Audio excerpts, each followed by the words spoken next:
हिमाचल प्रदेश के विश्वसनीय jeweller Bhushan jewellers Solan. Punjab में प्रवर्तन निदेशालय द्वारा की गई छापेमारी को कांग्रेस द्वारा बदले की कार्रवाई की संज्ञा देने पर हिमाचल प्रदेश वित्त आयोग के अध्यक्ष सतपाल सिंह सत्ती ने टिप्पणी की है। उन्होंने कहा कि प्रवर्तन निदेशालय एक स्वतंत्र और ऑटोनॉमस ऑर्गेनाइजेशन है।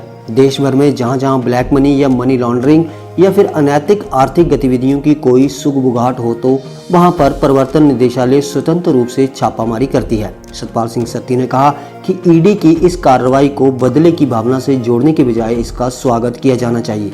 वहीं सत्ती ने कहा कि पंजाब में भाजपा पूरे दमखम के साथ चुनाव मैदान में उतरी है और अच्छे मार्जिन से जीत हासिल करेगी। मुझे लगता है कि ईडी एक इंडिपेंडेंट और ऑटोनोमस ऑर्गेनाइजेशन रहती है जो अपने हिसाब से जगह जगह के ऊपर जहां उनको शक होता है, जहां को ब्लैक मनी का शक रहता है, या कोई अन्य किसी तरह की कोई संदिग्ध गतिविधियों का शक हो तो वहाँ विजिलेंस जैसे स्टेट के अंदर रहती है, ऐसे ही नेशनल लेवल के ऊपर ईडी या फिर सीबीआई ये ऑटोनोमस संस्थाएं हैं। जहाँ इनको लगता है कि जहाँ कोई संदिग्ध चीज़ है वहाँ वो छापा मार कर सकते हैं, रेड कर सकते हैं। उसी रेड के अंदर वहाँ पर करोड़ों रुपया मिला है, लोगों से करोड़ों रुपया पकड़ा गया है।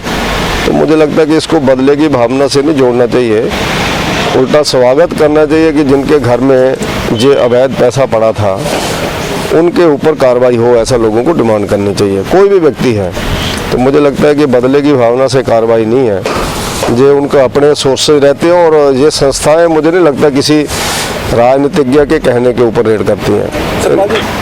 तो भाजपा की क्या स्थिति जो है वो पंजाब में देखते हैं? पंजाब में भारतीय जनता पार्टी अकाली दल के साथ लंबे समय से शुरू से ही चुनाव लड़ती रही है। 23 सीटों के ऊपर हम लोग लड़ते थे।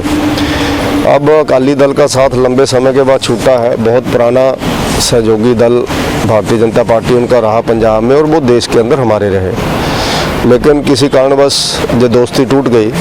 अब दोनों दल अलग अलग चुनाव लड़ रहे हैं और बीजेपी मुझे लगता है जो जानकारी मिली है 117 में से 60 के लगभग सीटें लड़ रही है, क्योंकि बीजेपी का जो समझौता है वो कैप्टन अमरिंदर सिंह और ढींडसा जो बहुत पुराने लीडर हैं कांग्रेस इसके अकाली दल के, उन ढींडसा जी के साथ ऐसा एग्रीमेंट अन्य दलों के साथ हो रहा है। जैसे ही चुनावों में टिकट डिक्लेयर होते हैं उसके बाद परिस्थितियाँ ध्यान में आती हैं कि क्या चल रहा है। अभी मुझे लगता है इतनी जल्दी कोई ऐसा नहीं जानकारी हो सकती कि अभी क्या है बीजेपी का पंजाब में, लेकिन फिर भी बीजेपी दमखम के साथ चुनाव लड़ेगी और बीजेपी के कार्यकर्ता काम में लगे हुए हैं। मुझे लगता है 2-4 दिनों के अंदर जो जानकारियां मीडिया के माध्यम से मिल रही हैं, बीजेपी भी अपने कैंडिडेट फाइनल कर देगी। उसके बाद पिक्चर ध्यान में आएगी। पंजाब के अंदर मुझे लगता है कि इस बार चौकोना नहीं 5 चौकोना मुकाबला होगा, यानी अकाली दल, कांग्रेस, आप, बीजेपी और किसानों का जो पार्टियां हैं, बाकी इंडिपेंडेंट भी होंगे, कुछ लोग को सीपीएम भी होगा। तो बहुत तरह के मुकाबले होंगे वहाँ। तो धीरे धीरे परिस्थितियाँ क्लियर होंगी, धीरे धीरे वहाँ पर पिक्चर क्लियर होगी। हिमाचल दस्तक वेब टीवी के लिए ऊना से चंद्रमोहन चौहान।